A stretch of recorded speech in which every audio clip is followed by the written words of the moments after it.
Yeah. Yeah. Okay.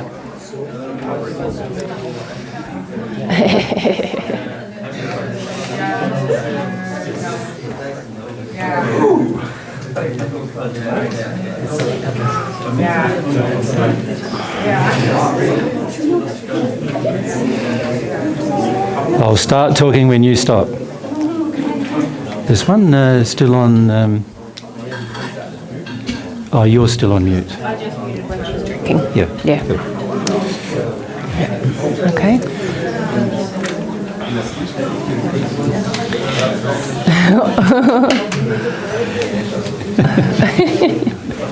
Pierre.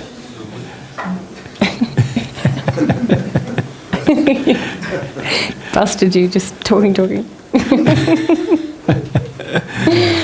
All right. Well, firstly, apologies to those who are waiting here. We got way late outside there, and we won't do that again. Naughty people. Anyway. Okay.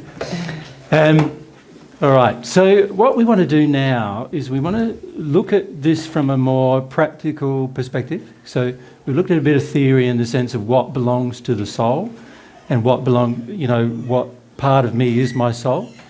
But what we want to do now is start looking at, okay, if this is a part of my soul, how does that feel and look like in practical application? Sorry, I'm just going to have to get rid of some of this ringing.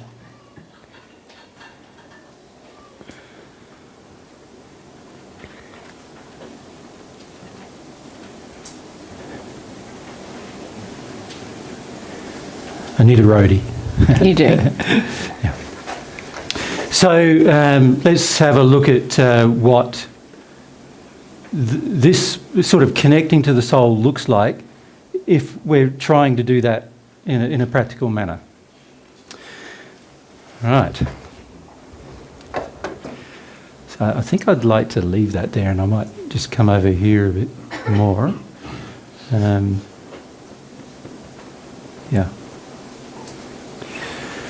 All right, so as we've said, the primary issue we face by living in our physical bodies is that we've got all these sensory apparatus and we've got our mind, and if we're not careful, all we do is we become dominant in the use of our sensory apparatus and our mind. And that's all we ever consider. So we only ever consider, oh, it tastes good. It doesn't matter if it's like, chocolate that's fair trade, not fair trade, whatever. It just tastes good, so we have it. We don't consider the consequences of our decisions. And like some alcohol might taste good to us. So tastes good, so we have it. Or makes me feel good, so I have it. So we end up being driven, if we're not careful, we end up being driven by just what the senses demand and our mind's ability to supply the demand. In other words, we pursue in our life the thing that the sense demands we have. So you can liken that to a child who's given candy at a young age, and then they always want candy. Now, if the parent just accedes to that wish of the child, what is going to be the end result? The toothpicks will eventually get so bad, won't they, that they won't be able to be utilised by the child as an adult. And they'll end up probably losing all of their teeth, even if they continue having a bad diet that affects their teeth. So if you're just driven by a sense, and then you just use your mind and your goals in life to feed the desire that sense has for a substance or a condition, you can see you can end up doing a lot of very unloving things towards yourself and also towards others. So a person, for example, who loves the taste of food and loves food and everything, if they don't have some kind of emotional restriction upon that, they'll end up being so big that they can't get out of the house. Right? If your senses are going to be the thing you use to dominate your life, the net result is going to be that you end up with a very restricted life, right? And which is actually telling us that there's something wrong with the way we're using our senses. So an example of that is if I overeat, my life becomes more and more restricted because I put overweight, my organs start failing, I have all these other problems that start occurring, and that is telling me there's something wrong with the way I'm satisfying myself. I need to change that somehow. And obviously it's emotionally driven, so I need to find the emotions that drive it. But when we become this physical body-centric, we ignore that. And this is why people die from eating badly, or die from cigarette smoking, or die from alcohol abuse, or die from addiction to drugs, or all of these things that so many people on earth have severe problems with that eventually cause severe sicknesses and even death. At the end of the day, they're all because we're focused here and we don't understand the operation of the soul and that there's morals associated with what we do. So let's look at some things regarding law with regard to the soul in terms of how the soul is operating. This soul is governed by a hierarchy of laws. Some of the hierarchy starts with what are physical restrictions, or you could say physical capacity of the soul itself. So an example of that is if your soul is in a certain condition of love, you will not be able to, in a fairly bad condition of love, you will never be able to progress beyond the first sphere of the spirit world while that occurs. So that's the example of a physical restriction placed upon the soul because of its spiritual development. Right? So there's physical restrictions. Then there is also what we would classify as more spiritual restrictions. Now, so a spiritual restriction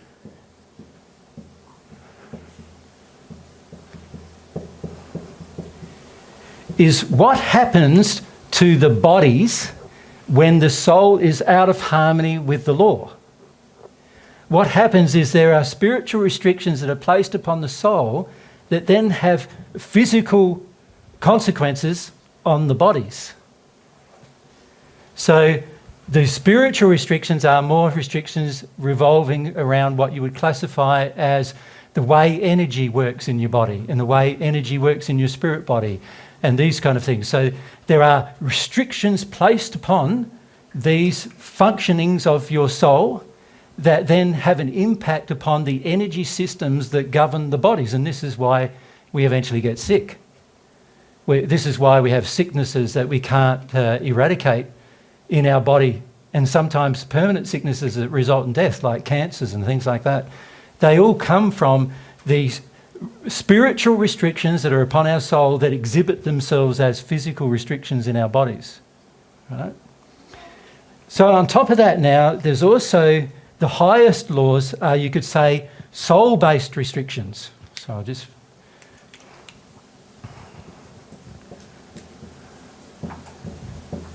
And these are very interesting types of restrictions because they affect all of these kind of emotional states of the soul.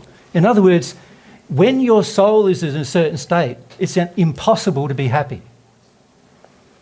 An example of that is when if you ever visit the hells of the spirit world, you'll see they are populated by people who are extremely unhappy all the time. It's impossible for them to be happy. And the reason why it's impossible for them to be happy is because there are soul restrictions stopping them from being happy while they remain in an unloving condition.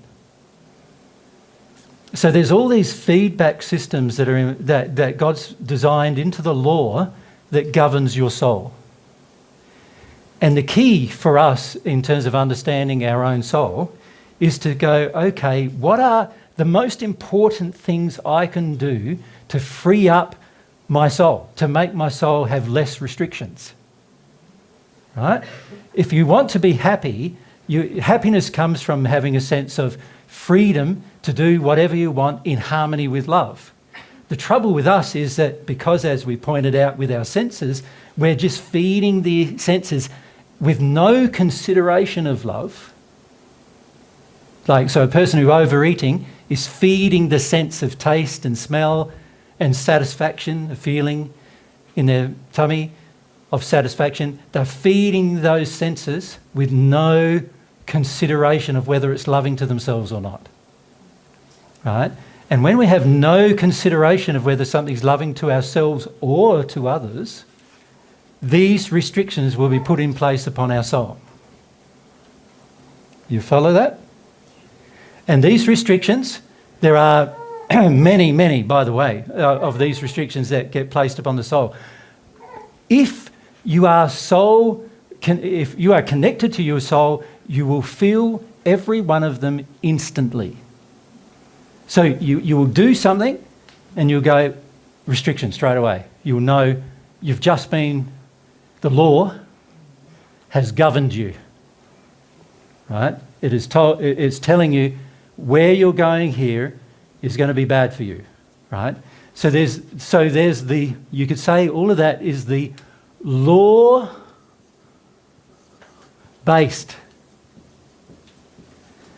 restrictions. Right? So they are those. Now, of course, there is millions of laws, and of course that also means there's millions of potential types of restrictions that can be put upon your soul given your actions. So every single action you take that is unloving will have a restriction, and the restriction will be felt in 3 different areas of your life. It will be felt upon your physical body, it will be felt upon your spirit body, and it will be felt upon your soul. And every time you choose to do something out of harmony with love, these restrictions will be put in place, and they will only be removed if you compensate for what you did. And what I mean by compensate is you fix what you did, or you attempt to. You have a desire to fix it. Does that make sense to everyone? So these restrictions, these law-based restrictions, you could say are God's feedback system to you. This is without you having a relationship with God. There's this feedback system going on. And these restrictions are very much based upon something that humans have invented as a word, and it's an appropriate word called morals.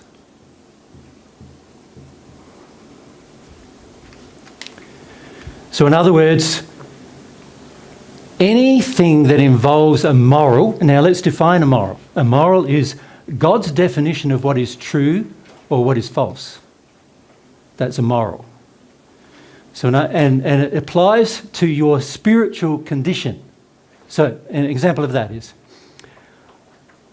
I'm standing on a building looking down, it's a 10-storey building, and I'm looking down, I'm going, oh, this is really interesting. And then I start to have a feeling of like, I'd like to jump. Right? Now, the moral, so you can jump, can't you?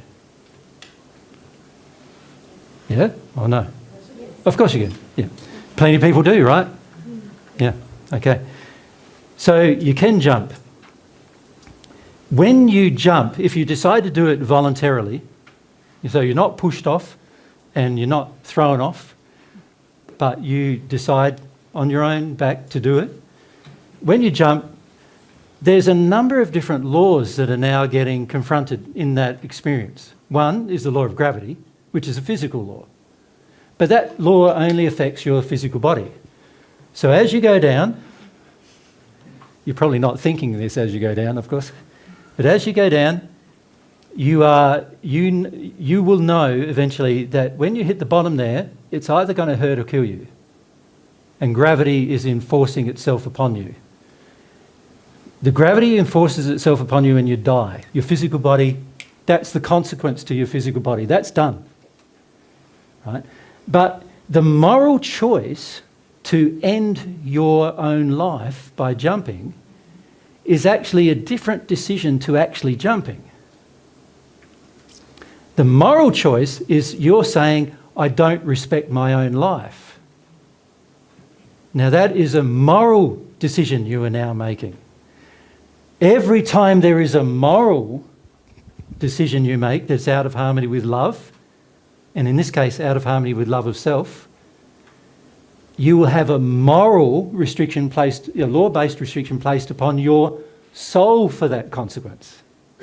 So while you jumped and you died, which would have been the same result as if you were pushed and you died, right, off the building, the truth is that the person, if somebody pushes you, their problem is the moral restriction, not yours.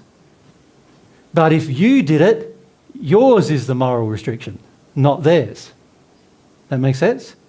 So whoever commits the moral folly, the moral breaking the moral law, and I call it a folly because it's really silly to do it, whoever commits that, the restriction is going to be placed upon them.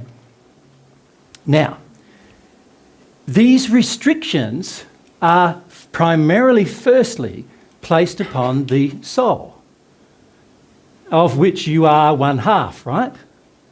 It's placed on that. So the consequence of those restrictions may or may not, depending on certain circumstances, be felt in the bodies. So an example, the man who pushes you off the building, right, he's a murderer, right? He's committed the act of taking away your life without your agreement. So he's a murderer. So in doing that, he may, in that moment, feel no restriction. Right? He may think there is no restriction. The fact is, the fact that he can even push you off the building means that he's already desensitised to any moral restriction, doesn't it? Just being able to do it means he had to have desensitised himself to the act, right? So it's highly unlikely in the moment he's also going to feel the consequence of the act. Does that make sense to you? To feel the consequence of the act, he'd have to have some sensitivity, but the fact that he committed the act proves that he doesn't have any sensitivity. And so in the moment, he thinks he got away with it. But the moral, law-based restrictions have put a huge penalty on his soul. So much so, just because of that one act, he will definitely, when he passes in the spirit world, will arrive in the hells. Definitely, without any doubt. Just for the one murder that he's committed. Right? And that restriction has been placed upon his soul. And why does he not feel it? Is the question I want to ask. Can you see he doesn't feel it because he's not sensitive to feeling it. He's not in tune. He's suppressed, isn't he? There's something wrong with the suppression of his soul. Now, this is an extreme of what most of us face. Most of us don't realise, but we, through our life, have placed so many desensitisations upon our soul that now we are living only here in our body and our mind, and we don't live in our soul anymore. So it's like we have become without a soul. Have any of you read the Paget messages? Yeah, Paget messages. They're on our website. In there we talked about that as being the soul being dead or seemingly dead. So you can get to the point where the capacity or the attributes or the qualities of the soul are so undeveloped that it's like they're shriveled up and died. And unfortunately, that's the way humans are heading. This complete desensitization to the soul-based state of themselves. Does that make sense so far? Yeah? Question? No, wait for the mic. And if you don't wait for the mic again, I will not be answering you again. over here. Thank you. But I don't know if you will hear it. It is an example right now in my own life how I look after a. No, I don't want to have it. No, but yeah, I know. But I had to handle it because I did it. So you don't get any more. No, that's good. you need to stop your addictions in the way you're asking questions. We need to move on. No, it was just as a good example. No, but I'm never not mind. listening to you anymore. No, Hand the I mic know on. you know. Hand the mic on. Okay. Any questions? One's related to the subject. Thank you. It went quite quickly, so I'm not sure if I heard it well. But did you say that it doesn't even matter whether you jump, because if you have the thought of wanting to jump, that's very interesting question, and that's very true. You can even have the thought of wanting to jump, but not do it, and there is a penalty on your soul. And then you also go to the hell. Well, no, it's not as severe as as actually jumping, is it? Yeah. So obviously the penalty is not as severe as actually jumping, because if you actually jump, you committed the act. But if just feeling like it, there is already a penalty on the soul. Yeah. And also, if you think about it, just feeling like it means that there must be something happening here with your soul for you to even feel like it, doesn't it? It's indicative of a problem that exists, yeah, that you don't want to resolve or feel about. In fact, you don't want to resolve or feel about it so much that you're considering ending your own life, which means that it must be a fairly big problem. Yeah. So yes, even feeling the issue is enough to commit the sin against the moral law. Yes, and this is why it's so important to understand what's going on in your soul. Because a lot of us don't realise that in each day there's things we even just think of or feel about that we don't act upon but are actually affecting our soul negatively. Yeah. By the way, the opposite is also true. There are things that you think about that are positive that you feel about, and that has a positive effect on your soul, even if you don't act upon it. But it doesn't have as much effect positively as if you had acted on it. Can you see that? The law applies equally as to whether you're morally corrupt or you're morally sound. If you're morally sound, there'll be a reward, and if you're morally corrupt, there'll be a penalty. The law applies either way, right? What we're getting at, though, is that this soul, its condition, is governed a lot by the moral choices you make. See, if you think about life on earth, for the most part, very few people really consider the moral choices they make. Now, there's huge amounts of literature on earth about moral choices, and particularly in religious faiths, you know, they talk about moral choices all the time. But in life in practice, for the most part, most people ignore morals, right? They don't consider morals very much unless it's affecting them. In other words, unless there's some selfish motivation to consider. Other than that, they generally don't consider it. But the law considers it every time you even think about it, let alone act upon it. Bearing that in mind, can you see, firstly, one way to progress in terms of your soul condition is to be more moral.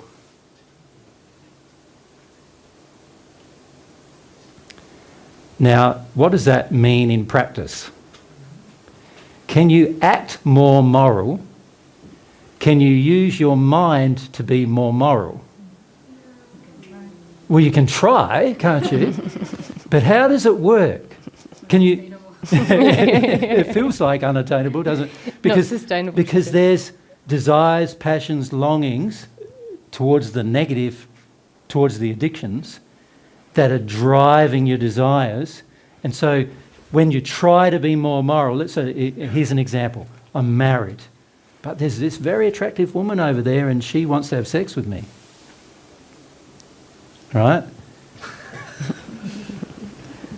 Now, if the attractive woman's married, then it's a no. It's a, you know. You're also married to me, so it sort of doesn't matter. But if it's somebody else other than the person that I am with, and particularly, I mean, my opinion, other than your soulmate, but if it's, and there's an attractive woman there, and I'm going, oh, here's an opportunity to get some senses and some, the opposite of passions. You could say the contrary thing to passions is addictions, couldn't you? Some addictions met. So here's my opportunity. Now, if Mary doesn't know about it, oh, you know, might consider it.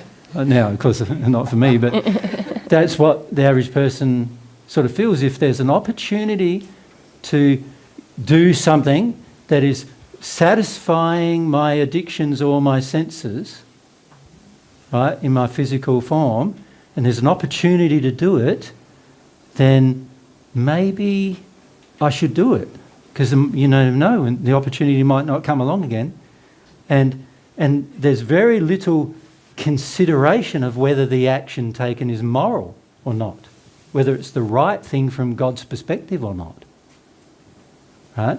Now, for that to be right from God's perspective, I would have to actually go to Mary, say, Mary, I'm not interested in spending my life with you anymore, and I don't want to have a relationship with you anymore because I want a relationship with this person.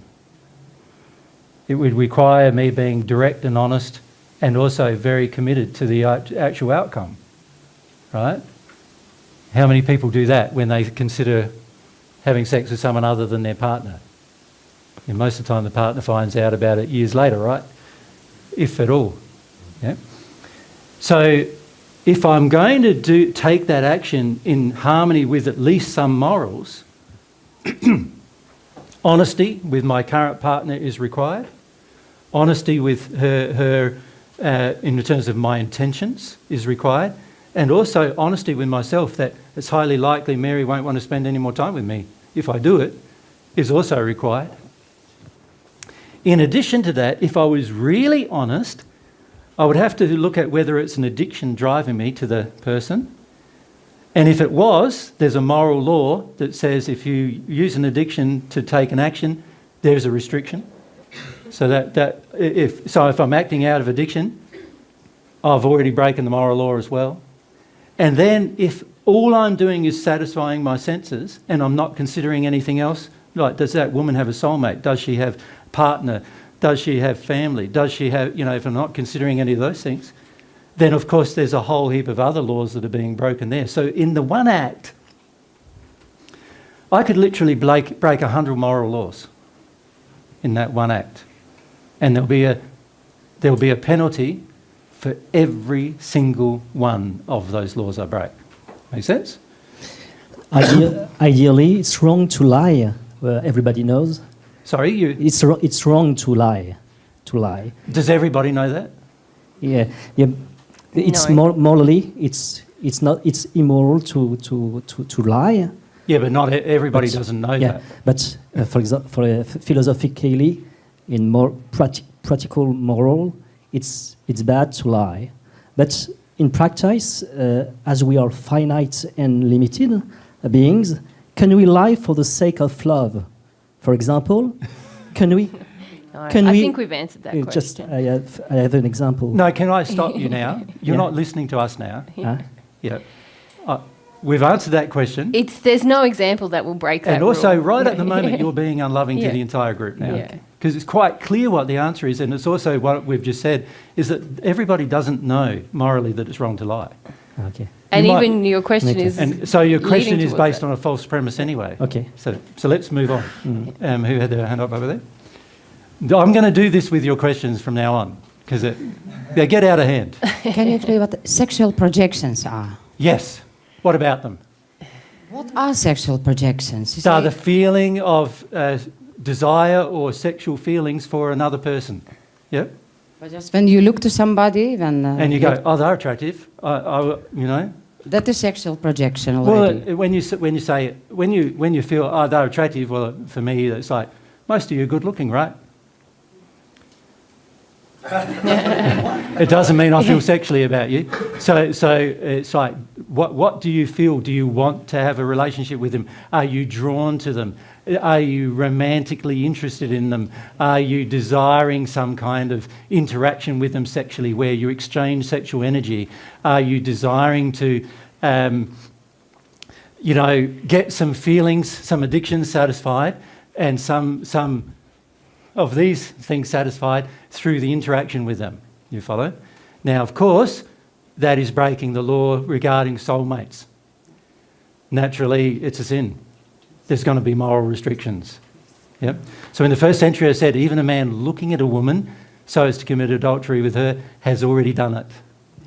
And he will be treated in the spirit world like he has done it. Yeah? Thank you. Yeah. So a lot of men are in that category, right? Yeah. Just behind.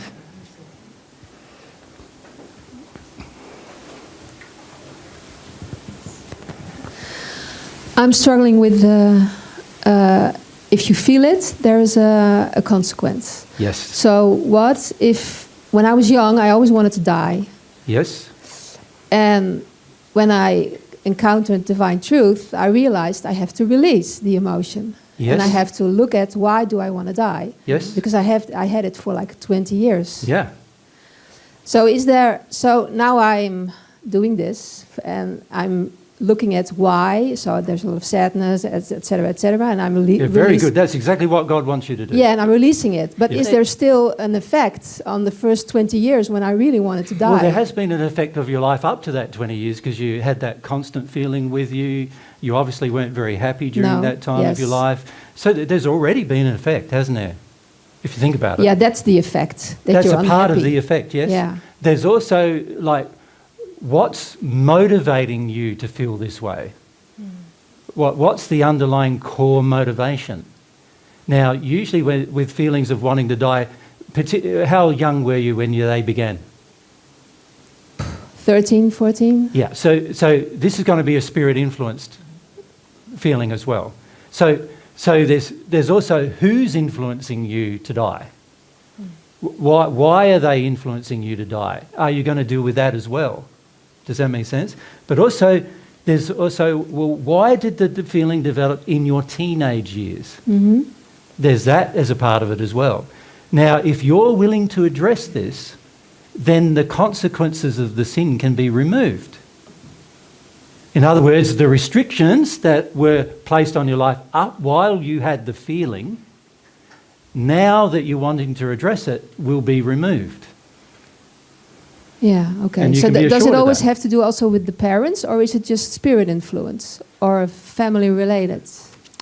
Well, there is a lot to do with family in why a child wants to die, for sure. Yeah. But it's a lot more to do with how restricted you felt in your family, isn't it? Yes. Yes. And so you can also see that you are, as a child, you were unwilling or not allowed to deal with your parents with regard to the restrictions they were placing upon you.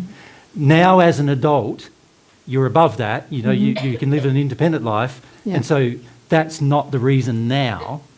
You would still feel the same way if you did. Yeah, I get Yeah, it. yeah, Yeah. yeah. Okay. So again, there were restrictions being placed on your soul, some of which resulted in your own sadness, were the reasons why you felt sad. Because there was a moral feeling going on constantly inside of you that you wanted to do something that was out of harmony with love. So that does create sadness. Yeah, and if I would not release it, so like struggle on for 80 years in my life and then die, then I would end up in the hells because I did not release the emotion. You would end up in a state where you still had the same Feeling of wanting death. And Yeah. therefore you would be attracted to the hells because that's where people with that feeling reside. Yeah. So it's not a punitive thing, it's because you're attracted there. No, I get it. It's Yeah. a loving thing. Yeah. Yeah, I get it. It's to Yeah. show you that, that feeling, there's something wrong with that feeling. Yeah. I don't Now- have to live in this feeling. Yeah. Now, of course, most people who have suicidal feelings know there is something wrong with the feeling, but they're not willing to go through the emotions needed to correct the feeling, right? And oftentimes they're very angry about going through the emotions, and so they're unwilling to do what you are now doing. And you can see that in that case, anger would drive a lot of their decision-making processes and their recklessness on earth, if not their outright, desire to suicide itself. It would be driven by anger rather than other types of feelings. Yep. Now, of course, if they're angry about life, there's got to be a suppressive effect on the soul, and therefore there's going to be restrictions, law-based restrictions placed upon the soul because of those feelings. That makes sense? Yeah. Yeah. Yep. Great. Thanks. Good. Down the front here. Elsa's working hard. Jeez. So I have the same feelings, Yep. and I'm wondering how to deal with the spirit influence part of the things if you're not open mediumistically. When we have any types of feelings that are opposite to love, and so I'd rather answer your question in a more general way than a specific one. The reason why is because we've got to get to the stage, all of us got to get to the stage of understanding the principle rather than the individual situation. Does that make sense to you? So the trouble with life on earth is that you can literally do a million things, millions of things.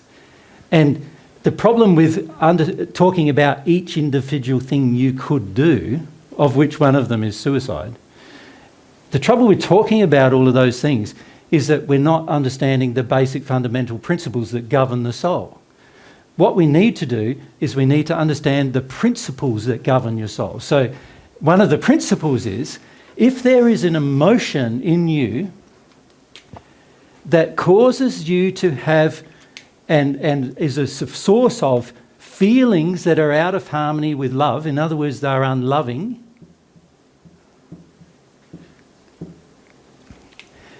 those feelings are best to be released and not acted upon.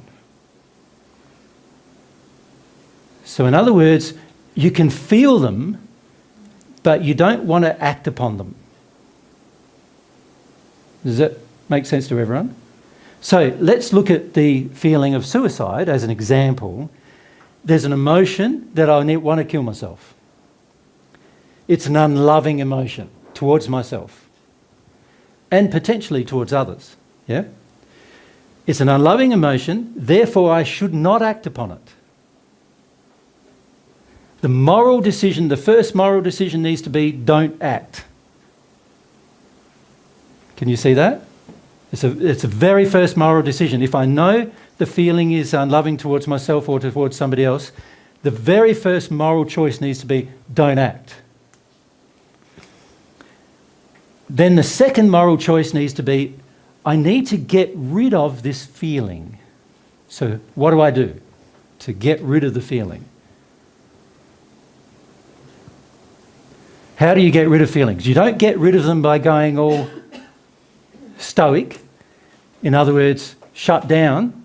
You don't get rid of them by living in apathy, do you? Like, just, who cares, I'm just going to leave it there. That kind of feeling. You don't get rid of them by acting in addictions to avoid them, because the feeling's still there. You don't get rid of them by being stupid, right? In other words, acting upon an unloving feeling, that's pretty stupid because you're going to end up with a pretty unloving result, right? You don't get rid of them that way. You get rid of them by going through the feeling in a proactive manner emotionally. That's how you get rid of them, right? And that means not acting upon them, but going through what's the reason why I feel so bad about myself in the case of suicide. In the case of having a desire to cheat on my partner, why do I have this need to cheat on my partner? What's going on? In the case of needing to get drunk every night, why do I need to get sloshed every night? Why do I need to get, we call it sloshed in Australia, why do I need to get drunk every night? What's the reason for that? right? In the case of, needing to take drugs, why do I need these drugs? What's the reason for it? Not go and take the drug, not go and satisfy the addiction, but rather see that the addiction is unloving and that I need to face the feeling that drives it and feel the feeling that drives it. So Charlotte, does that sort of make sense to you, the very first thing? Or by now you're not hearing? I couldn't listen, but I'm going to listen back. Yeah, now, can I also say, the fact that you can't listen to what I'm saying is indicative that there is some spirit influence here trying to stop you from making a better decision, right? So that's also something that needs to be addressed. So again, there's a spirit, a person who's also in a bad moral state, who's around you going, suicide, suicide, suicide, suicide, suicide. Bothering your mind, all that kind of stuff. Why are they there? Why is this unloving person influencing you to do something that's unloving? Why are they getting in your head? You've got to deal with the emotional reason why you allow them there. Does that make sense to you? Just like if there was an unloving spirit indicating to me that I should go and cheat on Mary, I need to ask myself, why do they have any foothold in me? What's that about? And you'll find that's a lot about some childhood issues probably regarding overbearing people, and you're afraid to fight them. You're afraid to disagree with them. So one of the things in your life is very much that you do not like having conflict with anyone, right?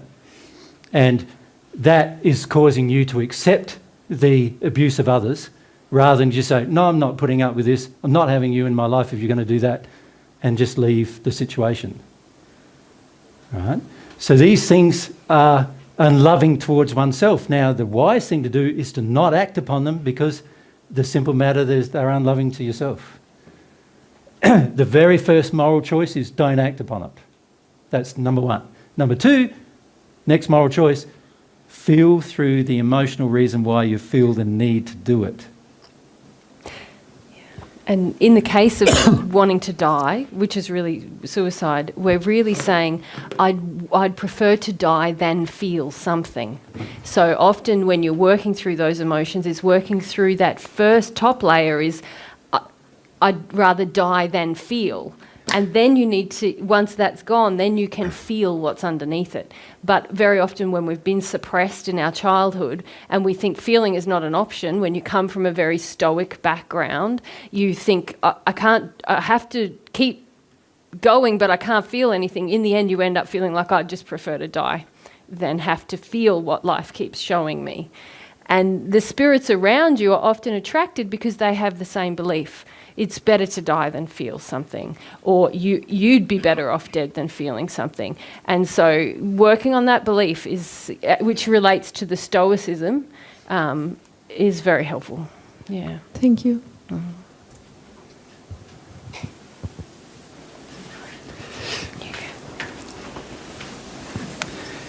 If we go to Jorn and then back. Just here. Just here. Yeah.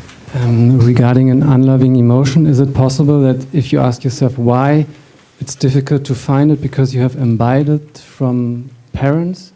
For example, for me, it's like with sexual projection a lot. It's very interesting, isn't it? Because you can sort of try to use your mind and ask, why do I feel this way? But my personal opinion and my personal experience has been, particularly in this life, has been your mind's not very adept at telling you the reasons. And this is why many of us are confused a lot of the time. Because emotionally, there's things going on telling your mind, don't think about that. Don't consider that. And so, excuse me, the important thing is to focus on what it is you do actually feel rather than asking yourself why you feel it. See, the mind is going to say, oh, I feel sad, but I don't want to feel sad. So why do I feel sad? I'll figure it out and then I'll be less sad. I'll figure it out. Yeah. Right? It's going to say, if I figure it out, then maybe I won't have to feel it. That'd be a good idea. Right? But it's in the soul already. So the only way it's going to come out is by feeling it. So the problem with using your mind using these techniques, and this is why they are ineffective, is because the mind is going, I'm going to try to discover why, I'm going to try to discover what's going on, and in your mind you think you'll be able to do that, you'll be able to discover it, you'll just be able to think about it enough and ask yourself why enough and try to ponder about the issue enough, try to think about the issue enough and ask other people why they might feel the same way enough, and eventually you'll resolve it. But at the end of the day, all you'll resolve is why. You'll still feel it. You understand? You'll still carry it around. The only way you can stop feeling it is by actually going through the emotional experience of feeling it. When you go through the emotional experience of feeling it, then who cares why? Because it's gone. That makes sense, John? Yeah, I think I have to do it. Yeah, yeah. Because, you see, this is the real struggle all of you are going to have is this. You hear divine truth and you think, I'm a clever person. I can work it all out. All I've got to do is listen enough and try to work on it and use my mind enough and I'll work it all out. I'll get there, right? And this is the same way you've learnt the rest of your life using the same techniques, and it's worked. So this tells you that this is a good method. It's going to work. But God's way is different. God's way is that the soul has to process something in order for you to learn new things. You have to get rid of the old things out of your soul to learn new things that will come to your soul. And this soul needs to go through an experience, emotional experience, in order to do that. And yet the mind is saying, but if I could just work it out and just find out why, I might not have to. Mm-hmm. I might not have to. You know, if I could work out why I feel ashamed, then I won't have to feel ashamed anymore. If I could just work out why I'm so sad, I won't have to feel sadness anymore. If I could just work out why it is that I feel like I want to drink or drug myself to death, I won't have to do that anymore. But the trouble is, you can work it out and you'll still want to do it. Because the emotion that drives those feelings is in your soul, and the only way it's going to come out is by you experiencing it without acting upon it. So in other words, I feel like killing myself, but I can't act upon it. So I've got to go through the experience of the experience of feeling it. Now, when I go through the experience of feeling it, I will find out why. And it will be the actual reason, not the 2,500 different other reasons that my mind came up with while I was avoiding the actual reason. Right? So the problem with using the mind to discover why is you're already avoiding the path. You're already avoiding the path forward. The mind is not going to be effective in actually releasing the emotion. Even if it identifies the emotion accurately, which often it won't, because the mind is already being used to not identify it or to avoid it. Right? Even if it could identify the emotion accurately, you still are not much benefited because you still haven't felt it. Yeah? The only way to progress is to actually feel it. Now, your mind can be a good tool in some cases to school yourself into feeling it. And what I mean by that is, instead of going and getting an addiction met, and instead of going and get that coffee, and instead of going and get that drug, and instead of going to get that other thing, your mind says, no, you're not going to do any of those things. You're going to damn well feel this thing. You're going to feel this emotion instead. And you're not going to act upon it, and you're not going to be unloving when you do it, but you're going to make sure you do it. And let's say your lifestyle is such that you're not allowing yourself any time to do it, then damn well fix your lifestyle and give yourself some time to do it. You know? Your mind can do that, right? But unfortunately for most of us, we haven't sort of schooled our mind from our soul Our soul has decided, let's use my mind to avoid my soul, to avoid my feelings. So for most of us, what we're doing is we're going, I know what will help me over this. I just get some addictions met, like whatever addiction. I find that every time I have coffee, all of a sudden all those bad feelings go away for a while. So let's have some more coffee. Or I find every time I eat more, those feelings go away for a while. So let's eat more. Every time I have sex, those feelings go away. So let's have more sex. Right? Every time I do something to make the feelings go away, the mind says, this is great. It's helping you avoid, because the soul is saying, I want to avoid. And so the mind is going to go, no worries, I'll help you. Right? Instead, what we need to do is go, right, our mind can either become subservient to my emotional state and help me, or my mind can be a stoic way of avoiding my emotional state. And I've got a choice the way I use it. At the moment, the majority of you are using it to avoid your emotional state. And you've been schooled to do that, for some of you, for 50, 60, 70 years. The whole life on earth you've been schooled to avoid the emotional state, avoid the emotional state. It's powerful to avoid the state. Get some control of yourself is the general feeling that society has nowadays. And what happens when a person in front of you is feeling an emotion? What does everybody do? It's like everybody goes into panics about it. Like somebody can just be crying and it can be just even a child just having a cry, and everybody's in a state like, how do we stop the child from crying? And then what is it like when you're an adult and you're crying? It's like disaster. Like, what? Haven't you got control of those tears yet? What's the go, And so the average feeling in society is you haven't got control of yourself when you're having your feelings. But actually, as long as you don't act upon them, it's the only time you actually have some control of yourself. Right? The rest of the time you're just walking along doing a whole heap of things and you've got no idea what you're doing and what's driving it. But at least when you're having your emotions, you'll know what's driving it. At least you'll have some consciousness. So the big issue we face in our soul, and this is an issue that faces you, most of you in the audience, is how are you going to get away from this mind resolve? Why do I do this? Using your mind to chew and mull things over and work things out and to resolve things.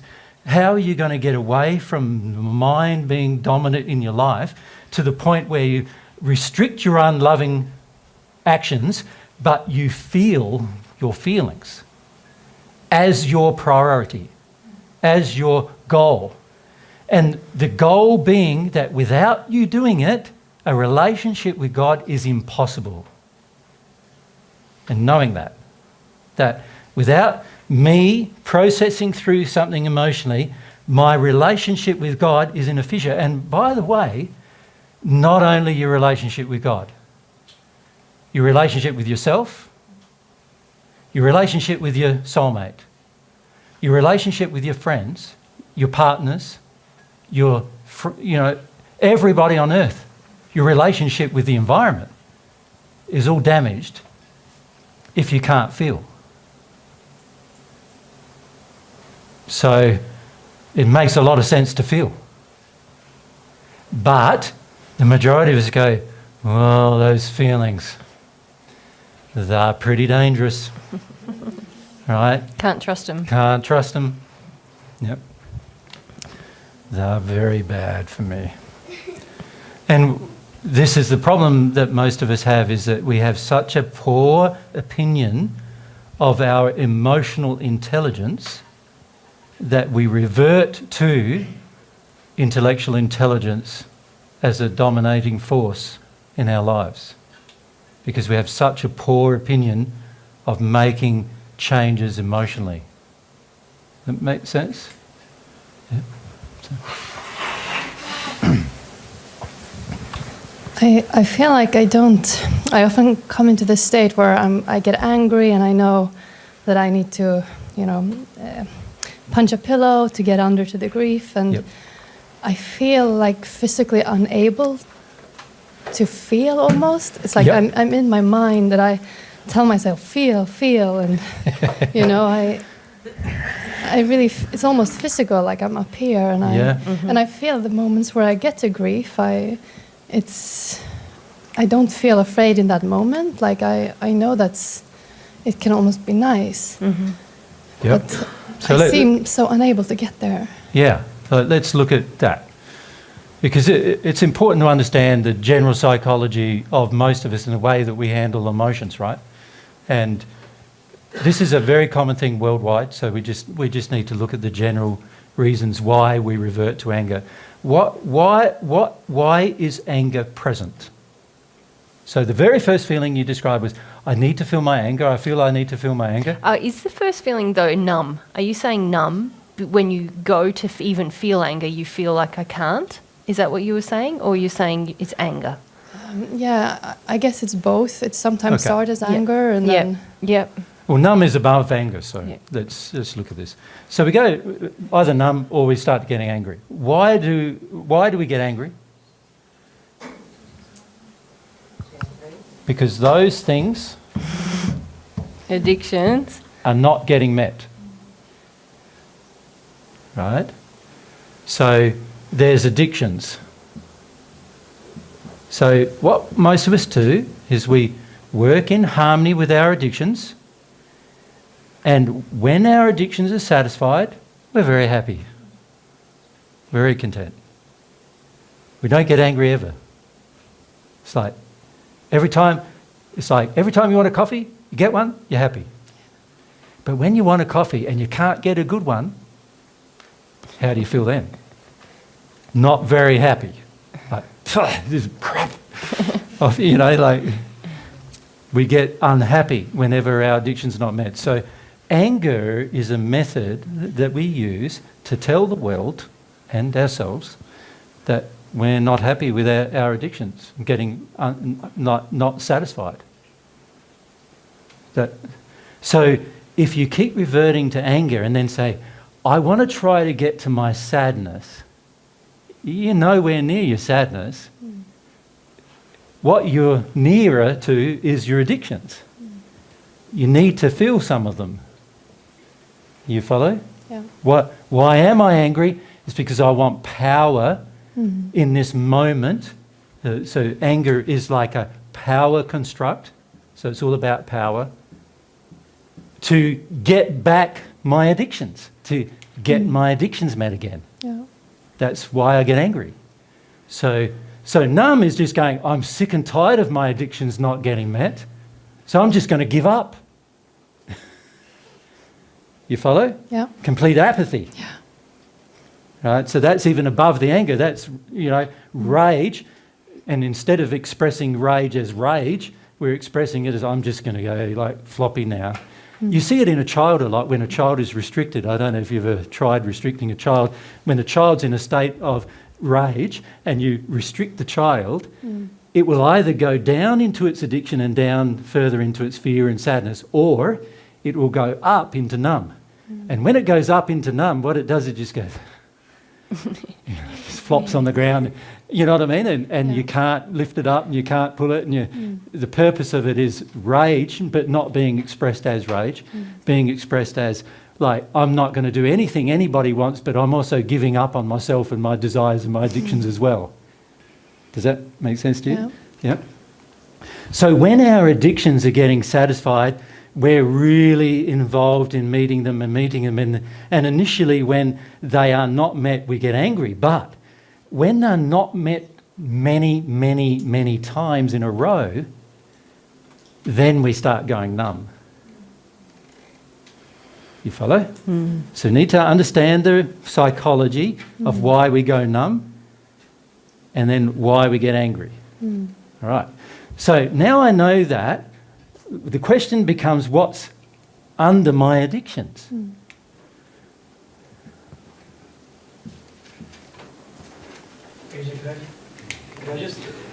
Can we use a mic? Yep. When you don't get your addiction met enough times, you start getting numb? Yeah. When you're a child? Yeah, well, see, as a child, there's two potential responses you'll take as a child. One response is you do the angry thing and mum and dad respond to it. So, you know, most parents are like, my child's there flopping on the floor in the middle of the supermarket, what do I do? And so what they do is they go, oh, the child wanted a lolly, I'm going to just give him a lolly. Be done with it. Now, the child in that process learns anger gives me results. Anger gets me back into my addictions. It gets me what I want, right? Anger is a tool to do. So they learn that. But let's say the parent doesn't do that. And let's say the parent decides, no, I'm just not going to give them anything, right? Or even worse, let's say the parent decides that they're going to punish the child every time they do it. So let's say they smack them. So violence towards the child every time they do it. What will happen is the child will give up on its addiction and go numb, right, as a way to handle the situation. They still aren't dealing with any of their fears or, not allowed to feel any of those generally, and so they don't deal with them, and so they stay in that state, right? So usually when we respond with addictions, we're responding either in anger or going numb, and for all of our addictions, there are some that you'll have a tendency to go numb straight away, and there's some that you'll have a tendency to just get angry all the time, right? And numb is also like apathy, like numb. Stoic is also numb. Stoic, rigid, I'm not feeling anything, numb. And these kind of things are expressions of rage, which are what are called self-referred. In other words, they're put upon myself rather than upon the world. And at the same time, the addictions themselves were already trying to help the kid from avoiding the causal feelings. That's right. The reason why the child is already in the addiction is because underneath the addiction are the fears, and as a child, they are your parents' fears. So that's why it's complicated as a child, because you're often feeling your parents' fears, responding to your parents' fears, responding to their inability to be sad, responding to their shame, responding to their guilt, responding to these other things. But then on top of that, you're not allowed to. Because every time you do as a child, the parents get a reminder of themselves. It's a reminder to the parent that those feelings are in them. And so they don't want that, so they try and stop you, right? And they use all techniques, most of which are seemingly benign. So give them a bit of food, give them a bit of this, give them a bit of that. Look at the birdie. A bit of telly, Yeah. look at the bird outside. Yeah. Like all sorts of things. Distraction. There's all sorts of methods that parents use towards children while they're growing to distract them and get them away from their feelings, right? And we as parents have become adept at that because we became adept at it as children ourselves. Right? So we become adept at this process of avoidance. So you could also say that there are other things, aren't there, like distraction? Which is sort of like an addiction, isn't it? Yeah. That we continually engage. Yeah. So they're all related to addictions, yeah? And if you understand that, you can go, right, inside of me are feelings. Inside those feelings are, I want my addictions met because my addictions cause me to cover over all of the things I don't want to feel. So what are the things you're afraid of feeling? See, if you're not afraid of feeling them, then you won't use an addiction. Can we turn off, please? Does that make sense? So here I am. I'm in my fears, and these are all the things that I don't want to feel. And all the things I feel I can feel, I'm not going to have many addictions about. Now, an example of that is most of us, when you're happy, you're happy. And you're happy to feel happy. You don't want to stop yourself from feeling happy. And in fact, many of us are quite addicted to being happy, and so we use all sorts of techniques to stay happy. But when it comes to sad, you're not happy about feeling sad because you're sad, right? And you have all sorts of ways of avoiding sad. And those ways you use every single time. And if one of them doesn't work, like your addictions don't work, then let's revert to some rage. That might work. And if that doesn't work, let's go floppy and numb and let's be all apathetic. And if that doesn't work, distract myself with, there's a bird. You know, like, not that birds as an adult, they're probably, you know, it's more like Where's my phone? There's a woman bird, you know, like, it's more like that. But the trouble is, we distract ourselves with so many things because we're just afraid of some feelings, right?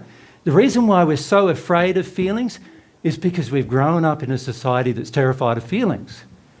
And it's evident everywhere in society because all you've got to see is a child crying and everyone's in a panic, or an adult crying, everyone's in a major meltdown and they want to give them pills, right? Because they want to stop the feelings. Because not only are we afraid of our own feelings, but we're afraid of anybody else having a feeling as well. Who knows what they might do if they have a feeling. And so we're afraid of, there's this general, and we talked about it in a group in, I think it was 2016, where we did some assistance groups, and they are on video on our website. But we talked about it as the general, all-pervasive, overriding feeling that most of society has now of terrified of emotion. Terrified of hard emotions like sad, shame, guilt. We're terrified of these difficult emotions. And as a result, and also, by the way, none of you have ever been taught how to feel them in a positive way. In fact, if anything, you've all been taught how to be unloving about them, right? You've never been taught how to lovingly go through a difficult feeling. Most of you have no confidence you can even do it. Like, you think it's going to be the end of the world, the end of your life, if you do it. The majority of you have no confidence at all in it.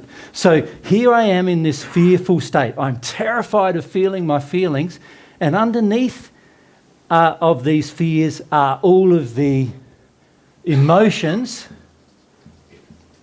And by the way, they're not just emotions. Many of them have become so solid in us now that they are beliefs, things I believe, right? So just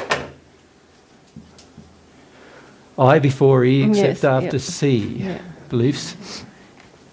So the emotions, but also beliefs, they now become a part of what we believe is right, believe is good for us, believe is righteous. You know, and the problem is that all of these fears, which we don't want to feel about, are really covering all of these emotions that are in us, most of which boil down to a few basic feelings. The biggest one is sad. But let's not call it sad, because sad can often be a state rather than a process of a feeling. Let's call it grief. You know, gut-wrenching sad. Let's call it that. So oftentimes the biggest emotion we have almost about every situation is, in the end, grief, where you're grieving. There's a whole heap of grief that's built up in you over the years you've been alive. Some of you, that's been, 40, 50, 60, 70, 80 years. Even when you're a child, there's a build-up of grief by the time you're a teenager. So here we are, there's this grief, none of which we've been allowed to feel, and all of society, our mother and father, and ourselves, by ourselves, are terrified of it. So what do? What we think is a good thing to do is just to deny it all and shove it all down and use our fear as a tool to keep it under suppression. Because that's good. That's the role of fear. The role of fear is to stop you from taking actions, stop you from change, stop you from doing something positive with your life, including getting rid of the grief you feel. The role of fear is to tell you that you shouldn't have to do it. That's the purpose of fear. The purpose of fear is to say you shouldn't have to be loving. That's the point of fear. So the point of fear is to go, I should not have to be loving. Right? I should not have to go through these difficult emotions. Don't you understand? These emotions are terrible. Don't you understand? Nobody should ever have to feel them. Nobody. Don't you understand that? So the point of your fear is to build up your terror of the emotion to the point where you don't want to feel it anymore. Now, a person who does that is taking the action to disconnect from their soul completely. Right? So you could say that these things above that line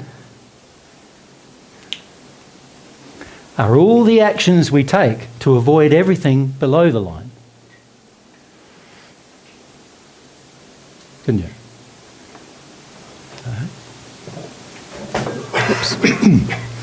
Jay, what happens if you're just getting a ring as you're in that corner? What if we move across a bit?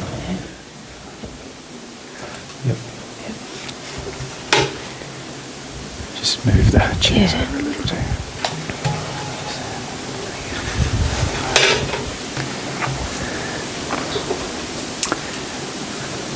Is everyone good with that so far?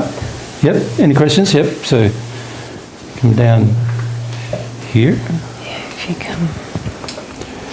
So, if I understood right, you said, I think, that anytime we feel anger, it is because there is an addiction that is not met. What about, for example, as a child, when we were actually trying to express our true nature, our soul, and that was suppressed, and that created anger? Then would it be in that case, for example, that it was not an addiction, but it's actually our soul expression? Well, if your soul as a child was in a state of love, would you ever revert to anger as an expression of something that's from your soul? I mean, so the suppression, so if the parent didn't allow that... So your anger is fear of the feeling of suppression as a child, but you don't know that as a child, obviously, but that's what it is. And it's not to say, I'm powerful enough to still be myself and establish myself. Well, that's what the addiction will want, is for you to get angry and feel power, yes. So if something very unloving like violence is done ask your to real us, question. You're really saying, but AJ, what about when a child is righteously angry? Yeah, that's what I'm asking. And I'm saying there's no such thing.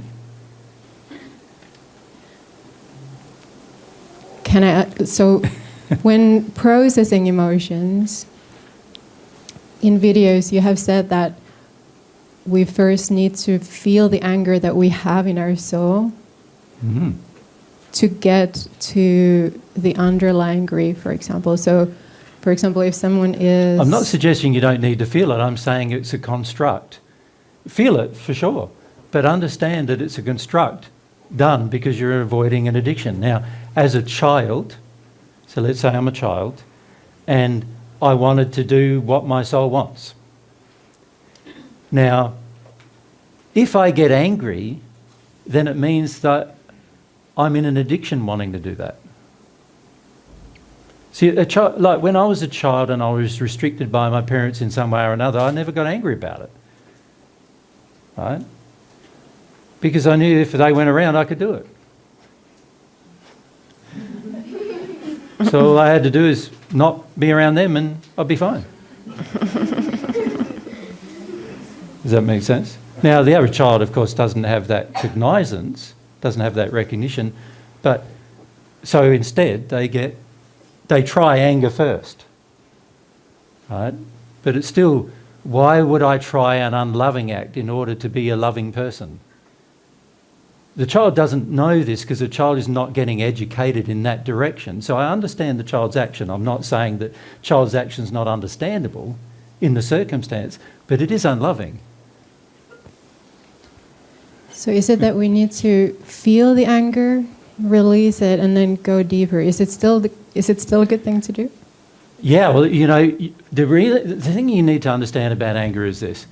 You can feel the anger, but at the end of the day, the anger is there because you want power. So unless you can feel the anger, and eventually if you feel it properly, you'll realise, all I want is power over my addictions. Not, you know, I want my addictions met. And that's why the anger is there. If you feel it, you will very quickly, like within usually half a minute, realise that's why it's there. If you're sincere about it, you will do that. But if you're not sincere about it, you'll stay angry for days. Like Years. Years.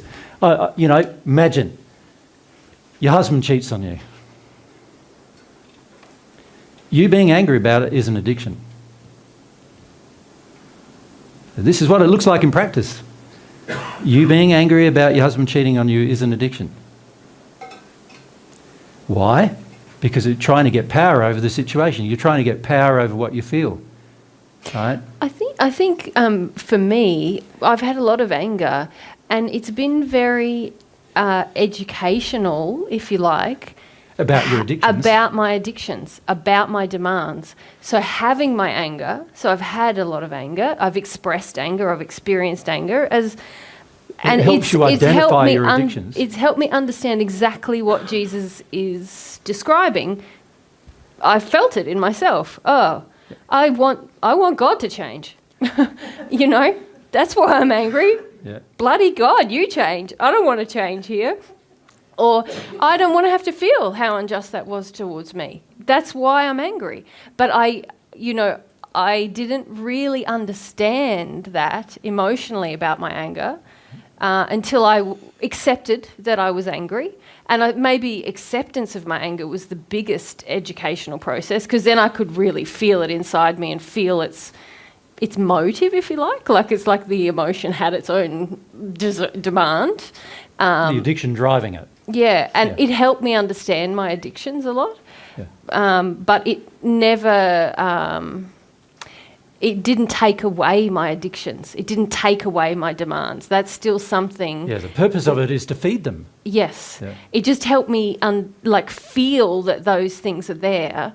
But I'm still in areas doing work on those demands emotionally, like asking for God's education about that, asking for the morality about that in my prayer, softening to, well, okay, God, you're not changing what is the thing that has to change in me? What is my unloving demand? So, yeah. Does that make sense, Hannah? Yeah. It does, and I still have a question about the kid, like when they're done like really like something violent by the parents, I still don't understand why their anger would be from addiction. The child's having a violent response. Now, the child is uneducated in love, so I can understand its violent response. It hasn't been educated yet in love. But most children, when violence is violent. perpetrated against them, their first instinct is not anger.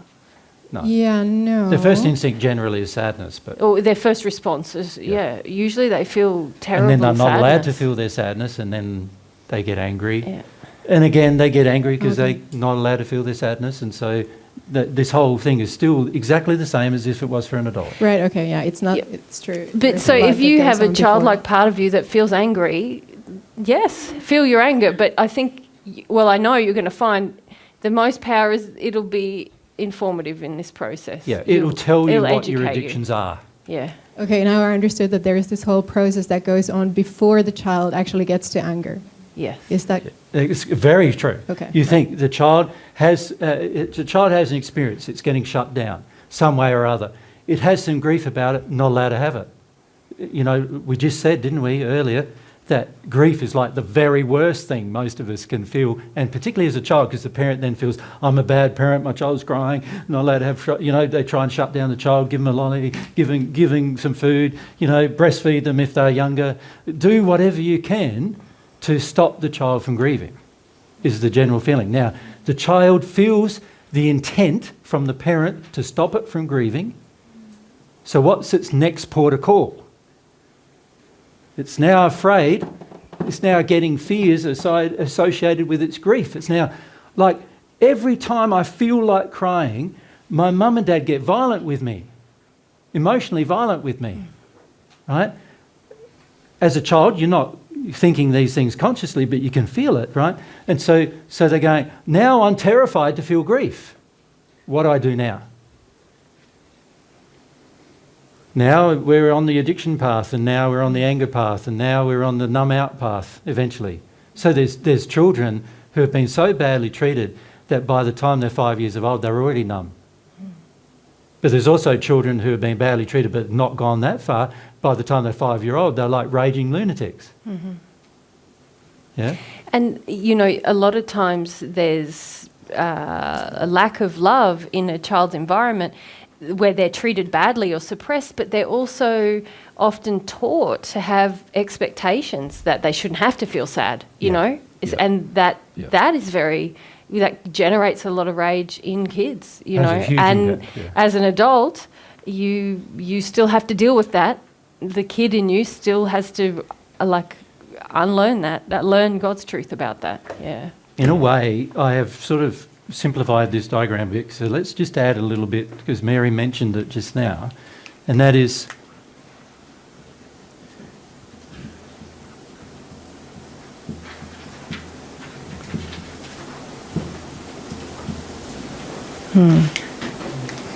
Man, that's a big one. when we start shutting down emotion, and particularly grief, and other emotions too, we have the expectation we can continue doing it.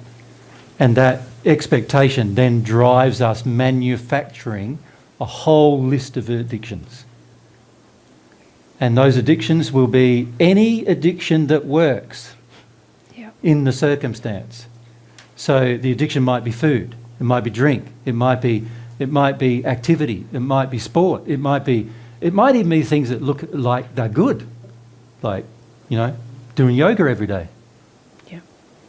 Yeah. Living in my mind. Sorry? That my Living in mind, my mind. that my mind will figure out everything, and I won't have yeah. to feel. Because I shouldn't have to feel discomfort. I shouldn't have to feel grief. In the West, most of us, even like feeling cold for half an hour, we're like, "Whoa, something is very wrong."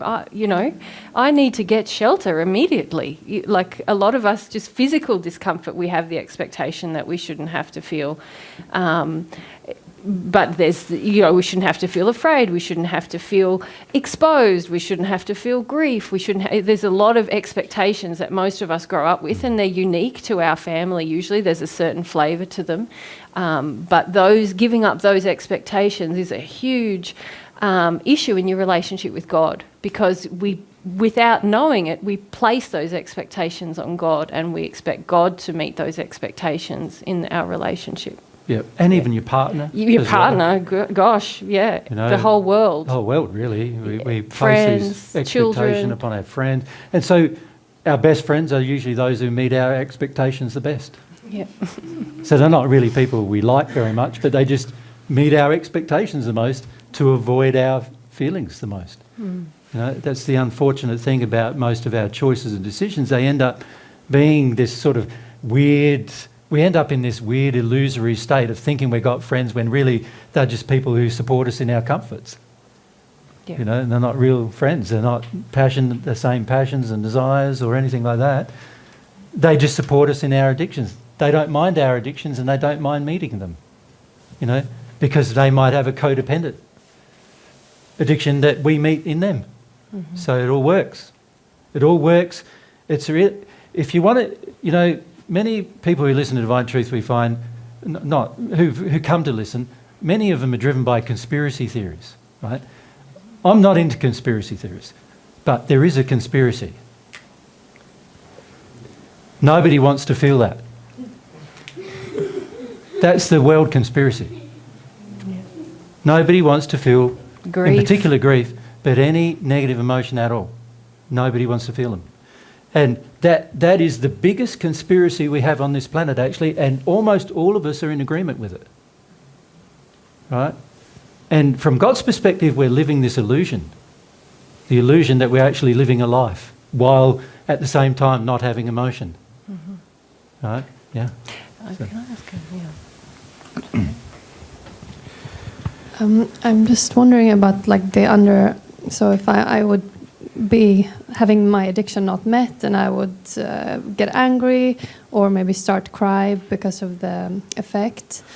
Well, yeah, a lot of times even when we're crying, we're actually crying because our addiction isn't met. Right. I'm not loved because my expectations aren't being met. Yeah. You see this in children who weren't allowed to be angry when they were children. Yeah. They were allowed to cry but not be angry, right? So there's sometimes when you're a child and you were taught you weren't allowed to be, crying, then in those cases you were allowed to get angry and express your anger. And for many of us, even then, that was wrong. Got a belting for that as well.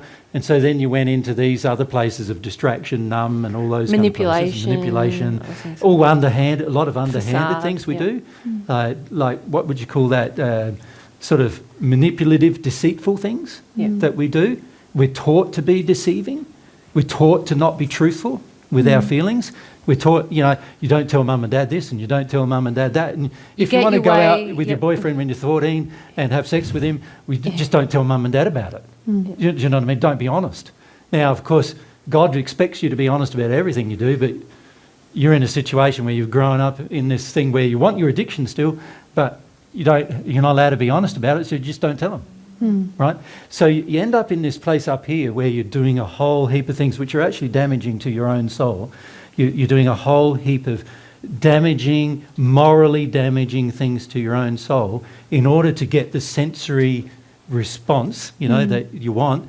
And you're in this place because in the end you want the addiction, you want the power over all the feelings, and that's driven by these expectations that build over a lifetime. And start at our childhood and build up.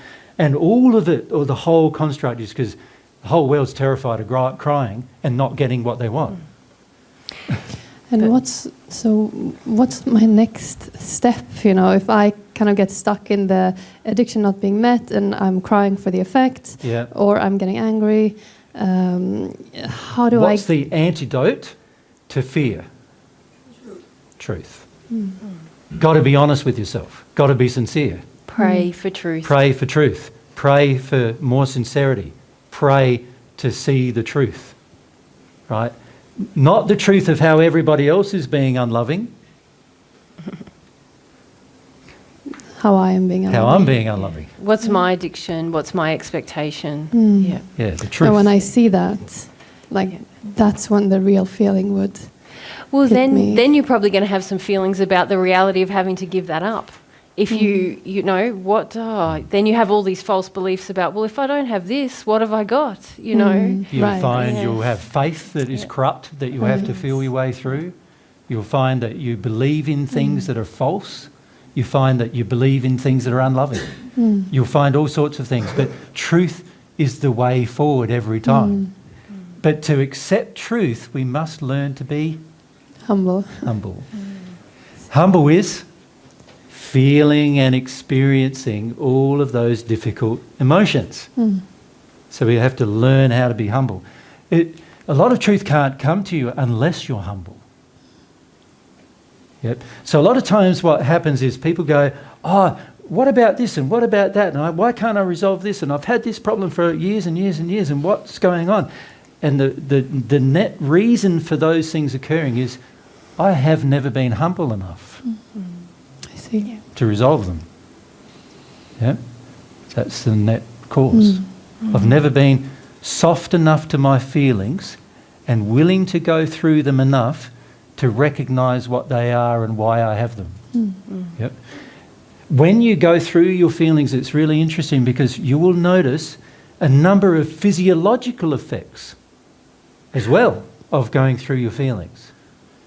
So you will find that as you go through a feeling that's causal, you could call it, or the cause of your problems, you'll find your energy system in your body will probably heat up, you'll sweat, and you have all these confusing physiological symptoms as you go through the emotion. And that's indicating to you that you're actually getting down to something that's been locked up in you for years and years and years. That makes sense? That you actually go through it physically as well as emotionally. So I notice that a lot of people who claim they're processing things emotionally don't ever have that. So that would indicate they're not processing things emotionally. They're in the addiction of crying, hoping that their tears will somehow, people around them will see how sad they are about their addiction not getting met. And then somebody will come to their rescue and meet their addiction. It's a very common way of manipulating people to cry. So I'm not talking about that kind of crying. I'm talking about actual grief where you are in your stuff. And to be honest with you, it's very rare to do it in the company of others, because you're going to want to be really self-absorbed in the emotion, to do it. So this is the place to get to. And this is what I find interesting, is that a lot of people call me, what's the word they say, where I'm a bit of a masochist, because I'm recommending that all of you feel your sadness. So they think that I'm a, sadist of some kind, recommending to you that you're all going to have to be sad just like I am. Right? And the reason why they say things like that is because everyone is so terrified of just feeling some grief. Now, I'm not saying to you that some of your grief is not going to be really, really big, because some of it is. Like, you imagine if you've been a child who was violently abused most of your childhood, that you're going to have a fair bit of grief to feel, right? Now, if you've been a child who's been spoilt most of their childhood, you're also going to have a fair bit of grief to feel. Because you're going to have the grief of none of your expectations in the future God ever meeting them. So you're going to have give to them up like prized possessions. You're going to think, I need them, but none of them are going to get met. So there are all sorts of circumstances in childhood that's going to trigger you into specific kinds of grief. Some of the grief is going to be my addiction's not getting met, that kind of grief, which is not real grief. And then there's other grief which is like, this terrible thing happened and it was bad. And you're going to have to go through that feeling of grief. But you can do it. God designed your soul to feel anything. God designed your soul to feel anything. In my life in the first century, I was tortured on a number of occasions, close to death on 3, and our soul can handle it, right? On one occasion, I had spears through my shoulder, my hip, my back was broken, I was towed behind a horse through the city square, naked, and this happened when I was 19 years of age in the first century, and I handled it. Right? It took me nearly 6 years to recover from it, right, where I could walk again, and I handled it. All right? The torture went on for 2 days, and I handled it. And you look at, I've got lots and lots of friends in the spirit world that have had just as bad or worse happen, and they handled it. And they handled it because the soul has the capacity to recover from any event. Now, I'm not suggesting anyone should perpetrate these events. I'm just saying the soul has the capacity to recover. You need to have some confidence in the way in which you've been created. Your soul is powerful. It's the most powerful creation that God has ever made. Your soul. It is the pinnacle of His creation. The pinnacle of it being made in His image. You can handle anything. You need to get some confidence that you can. And to be honest with you, your emotions are like, phew, compared to other things you might have to handle. But for most of us, the emotions are, like the worst thing to handle. Many of you would rather be tortured than have your emotions. Right? right? We do all kinds Many of of you things. would rather torture yourself Yes. than have your emotions. You'd rather have years and years of bad situation, bad life, bad experiences, rather than deal with one emotion. That's how afraid of our feelings we have become. And it's a major problem we face, particularly in Western society. But now it's becoming a problem, epidemic in the world, you know. Like I said, it is the real conspiracy theory. It's the real conspiracy. Yeah. Why is it so prevalent? How do you feel when you have to feel something? Something bad. Resistive. Like very... Yeah. So, and you think about it, how many of us, like, not only, like if you feel that now, you have children, right? Yeah. You're going to try to get them to feel the same as you do. You don't want them to feel just like you don't want you to feel. And every generation has this thing of, I don't want the next generation to feel. And then not only that, now we've got like higher a population amount of all of us that don't want to feel. And then on top of that, in modern society, we have the ability to meet our addictions with more comfort, with more opportunity. You know, nowadays, it's very rare for a person in the West to experience half an hour of discomfort. You know, bit warm, turn on the aircon. You know, I'm a bit hungry, go and get something to eat. There's no waiting for, you know, the discomfort to build. It's like and many of us are now so sensitive to discomfort that just the minor amount of discomfort, and we're in a rage. Like, we're like beyond reasonable. You know, you see it when you're travelling in a plane a lot, right? It's like, what's this meal? What? You know, or, you know, there's all sorts of things that people do just because of minor discomforts. Yeah. You were taking off continually. Yeah, I am. Yeah. Yep. I'll just bound myself a bit. Yeah.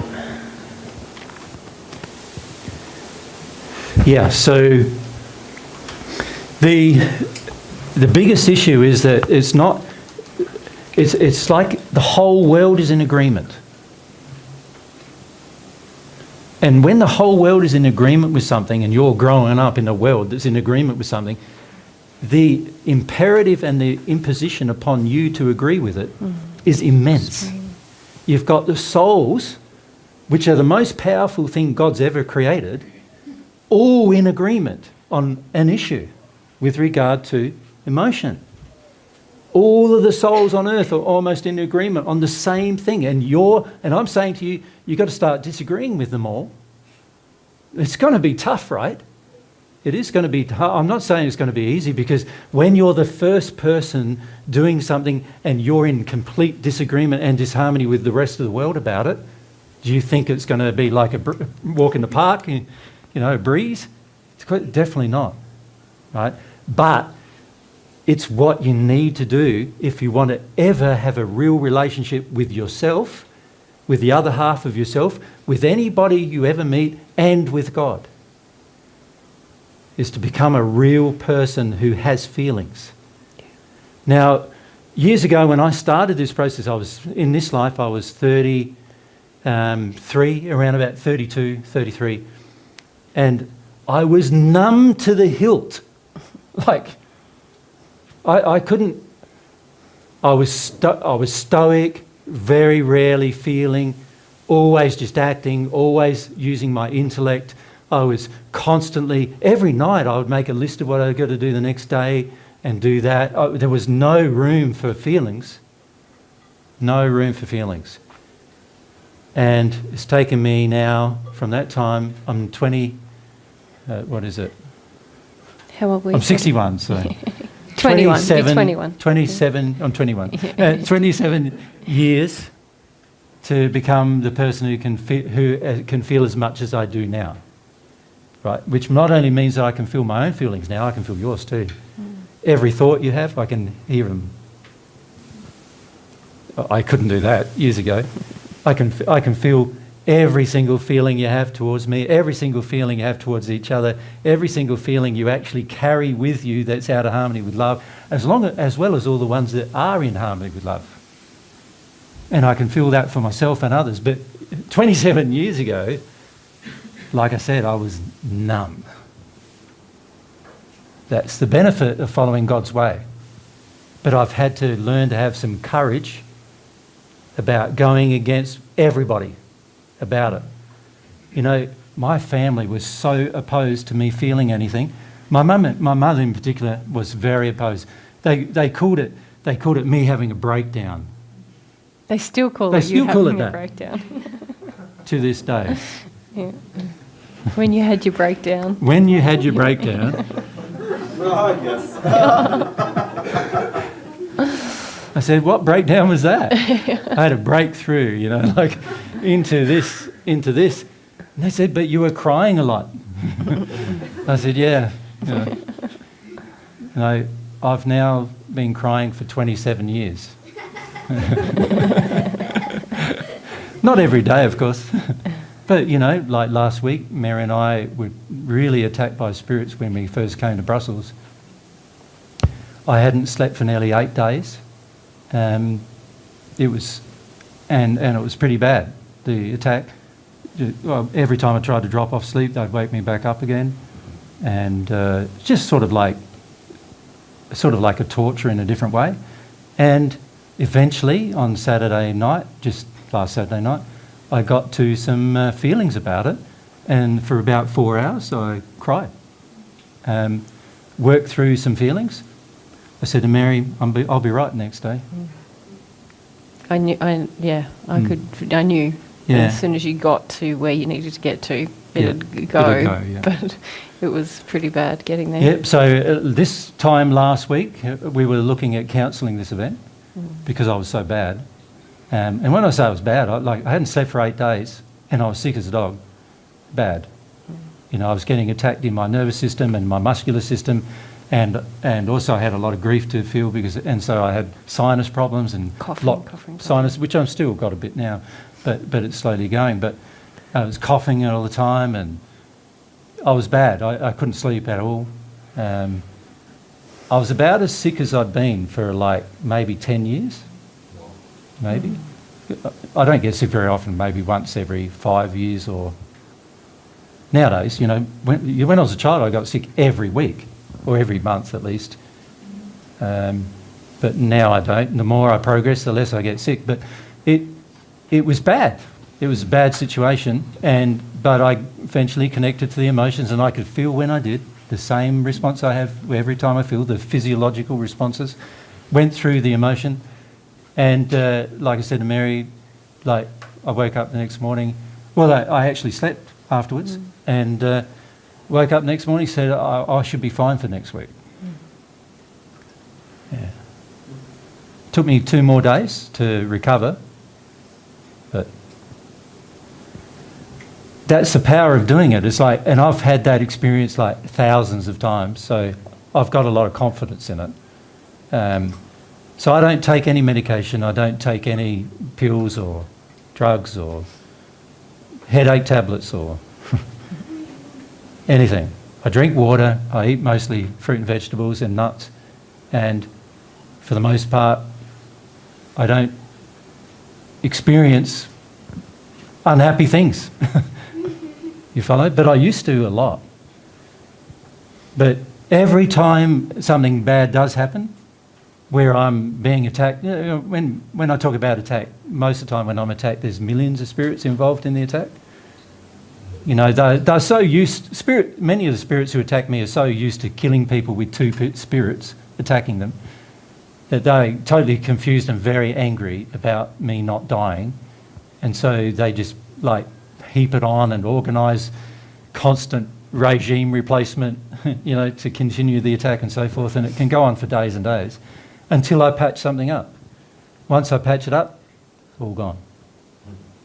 Yep. Now, I've got confidence in that because I've learned to have confidence in God's way. I've learned to trust God, that the way God wants me to deal with things is not to take it out on Mary or take it out on other people. He wants me to deal with it. He wants me to work through my issues in a loving manner. He expects that if I wish to continue a relationship with him, right, that he expects me to live by the love I've received. That's what his expectation is. And to be honest with you, that's what I want to do. Not because he expects it, because it's fantastic, right? It alleviates so many burdens. But I'm not saying to you that going from a place of stoicism to a place of feeling is not going to be difficult, because I found it quite difficult. It took me probably the first year and a half before I actually felt an emotion, right? So it's not going to be necessarily easy because in this state of being mind dominant, which I was intensely in mind dominant, and in this state of just going by what your senses told you, in that state I was like shut down, stoic, resistive to all of my feelings, but at the same time trying to be kind. At the same time trying to be a loving person, and, you know, didn't work very well. But once I realised that this dominance that I had in my mind was my main problem, and by the way, God taught me that it was.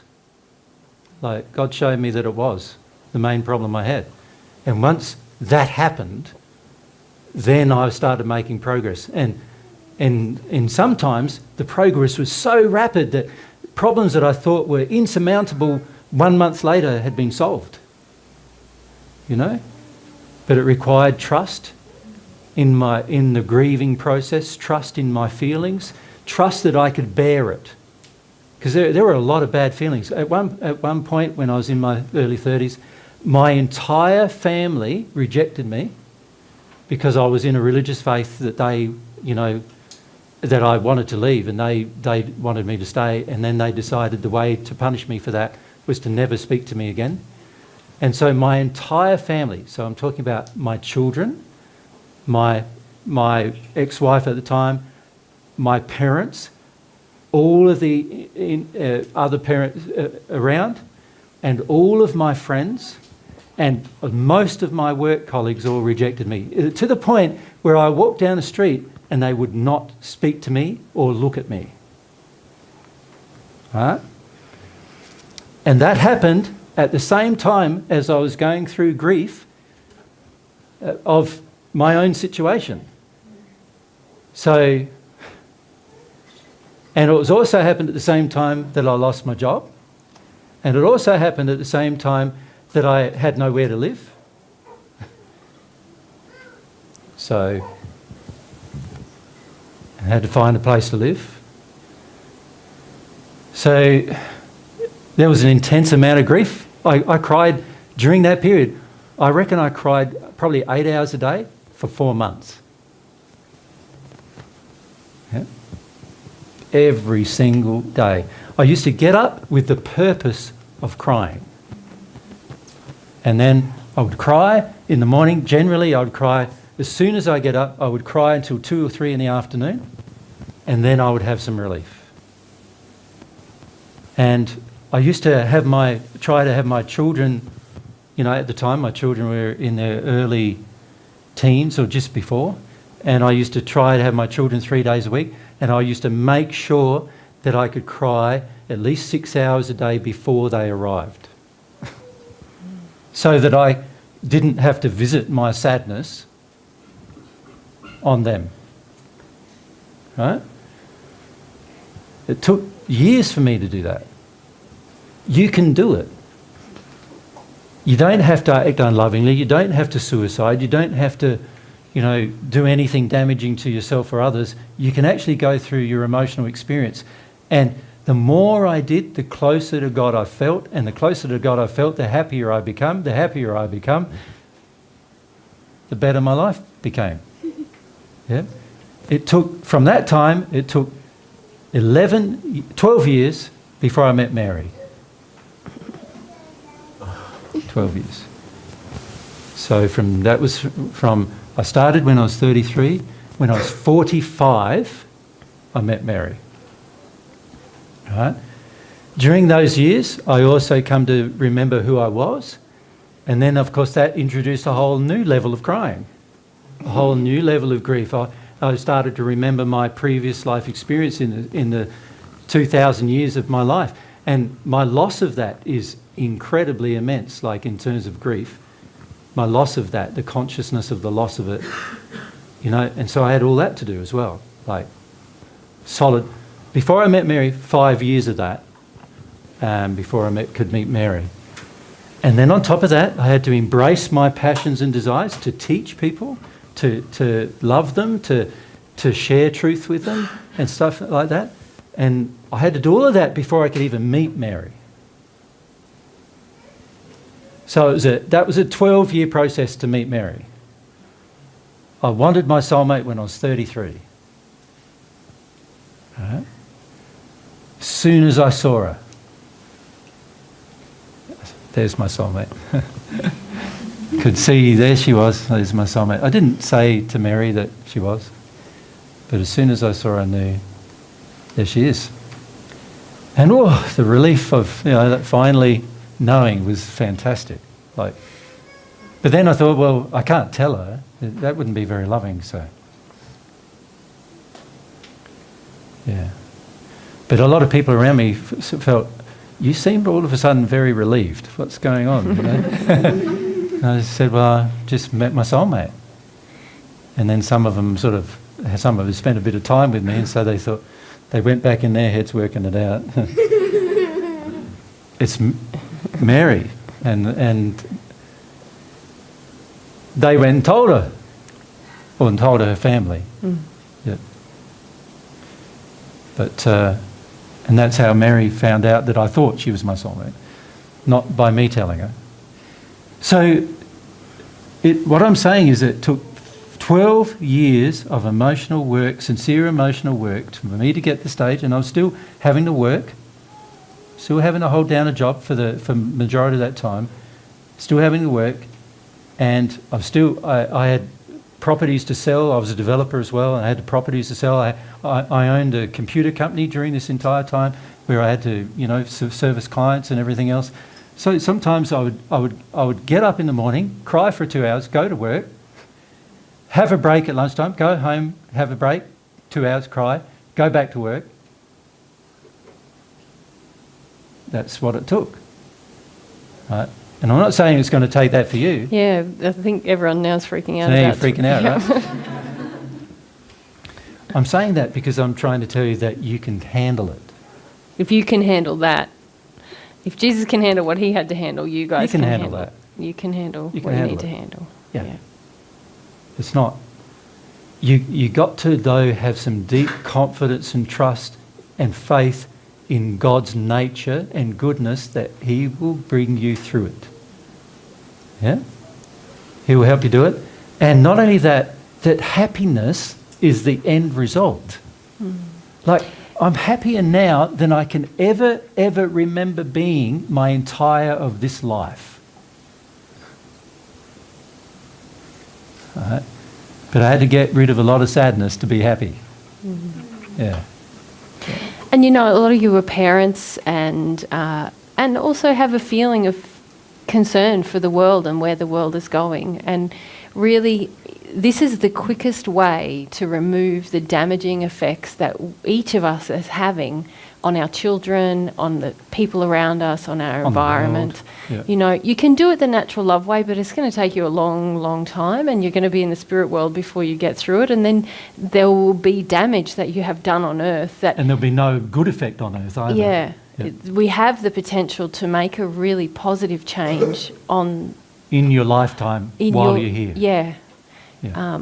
To actually leave the world in a place that's better because of your input, you know. Yeah. So, Else? Why wouldn't it be loving to tell Mary that she was your soulmate? I'll leave that question for tomorrow, I think. Why wasn't it, Else? But it wouldn't be, and something for you to wonder about tonight and see if you know the answer in the morning. Okay. Yeah, so it's very important. We're near the time we need to finish now. So it's very important for us to start to grasp the importance of the soul and how the emotions are the key to you opening up your soul. Because what I've also found is all of the other soul attributes, so my ability to hear you telepathically, for example, my ability to feel your feelings, they all came from opening up my soul. They're all things that came as a result of going through this clearing work and working through my soul problems. Because you could really say you've talked a lot about the law-based restrictions, haven't you? Yep. You now have law-based rewards. Rewards. So, see, if you're in a state where you are worried about everything, you really don't want to hear everybody else's worries. No. Do you understand?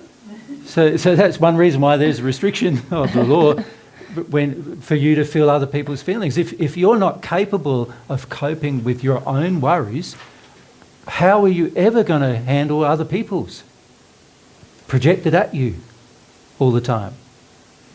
If you can't handle your own grief, how are you ever going to cope with other people's grief around you? You're going to be trying to shut them down all the time, right? So what I also realised through this process was the more I dealt with my own stuff, the greater capacity I had to feel everybody else. And it didn't hurt to feel them. Yeah. It felt good to feel them. It's like, you know, I only have to spend a few moments in your company and I already know you. You think I don't, but I do. But I also often know you better than you know yourself. Now, many people in Australia who have spent a longer time with me know that, because I've had that experience on a personal level over and over again where they thought they felt one thing and they thought they felt another thing, and we talk about something and then they realise, oh, what I'm saying was true. I can even tell them their history. There are things like, you know, what happened to them as a child, why they feel, how bad they feel, why they feel that, right? None of those capacities were with me when I was 33. None of them, right? So what I'm trying to say here is there are rewards for doing this. God's not, you know, you got to do all this hard work and at the end of it you get nothing anyway. You know, that kind of thing. It's not like that, you know. God wants to give you gifts, and some of those gifts are these incredible, like spiritual gifts, like understanding yourself, understanding your own motivations, and being really self-aware. Also, understanding other people, understanding their motivations, and being really aware what drives them. And they don't even have to tell you. You can feel from them what the problems are, and you can get, and if you're confused about it, you can ask God and He can tell you some extra bits about it, and then you're not confused. There are so many gifts that come from this process of, you could call it breaking down, you know, opening up your heart. It's breaking down the restrictions to your heart. And if you can think of your soul as your heart, you know, the feelings that you have, and really what you're trying to do is open it up and soften it up, you know, and that's why I love that verse in the Bible. There's a verse in the Bible that says that God is going to turn your heart of stone into a heart of flesh. Yep. And the way God does that is by gifting you love to the point where your stony heart can receive some and start softening. And what will happen is that as your stony heart starts to become a heart of flesh, you'll realise, oh, I've got all these feelings that have been stored up with me for years and years and years, and they're going to have to come out. So it's also a bit like this. Imagine you had a pet, like a dog or something, and it was thrown into a cactus bush. Right? And all over its skin, it just had cactus prickles. All over it. You imagine every time it moved, it would be painful, wouldn't it? Every time it did something. To a large degree, this is what we become. We've been put in this unloving situation, which is like prickles, like cactus spikes, and they're now in us. They've got to come out, right? And you know what we try to do instead is we try to wrap it all up and bandage it all up and, but leave it there. And we think that's the solution. But all that's going to happen then is it just festers more and more and more and get worse. So what God wants to do is God wants to pull them all out. They are your emotional injuries. And God wants to pull them out. He wants to help you pull them out. He's going to help you identify them, help you see where they are, help you grab them, help you pull them out. He's going to do all of that. But you need to be willing. Yeah? Willing. And this is our problem, is that the majority of us are not willing. We're not willing. We go, what? You expect us to go through all that pain again? But the real problem is we never went through it properly the first time. Understand? So we were never allowed to. That's the real problem. And if you can allow yourself to go through it, go through the experience, everything will work out. And that's one of the things we'd like to reassure you of. Yeah? It's going to require your courage, your perseverance, and your desire to feel. You've got helpers, you've got spirits who want to help you, you've got people on earth who want to help you. You've got knowledge now. You can work with the knowledge you receive about the soul. You can work with that. On the websites, we've got like thousands of videos. A lot of them are about how to process through things emotionally, how to work through all of that. The emotional opening must occur if you want a relationship with God. But also, if you even want a relationship with yourself, and even if you want a relationship with your other half, or even if you just want a relationship with your children or friends, at some point your heart has to be softer. Anyway, so let's do that. Yeah? Let's do that. Now, some of you will go, it's too hard. And some of you will go, what is he talking about? He's masochistic sadist telling me to feel my feelings. Now, that's okay. When you hit the spirit world, you're going to be asked to do it. At some point, you're going to have to do it, because without it, progress is not really possible. And if you ever want to experience the bliss of the celestial realms of the spirit world, it's going to have to be done. The sin has to go. It's a creation of humanity. Humanity is responsible for getting it gone. There's not going to be any Messiah come along and save you from it. God's not going to save you from it. He only corrects his own creations. Of course, he never makes any mistakes, so he's never had to correct his own creations. And he expects you to take responsibility for yours. Make sense? So no one's going to save you from it. There's no Messiah coming in the future that's going to save the world from anything other than educating you about your own emotions. Yeah? Yeah. All right, well, thanks for your time today.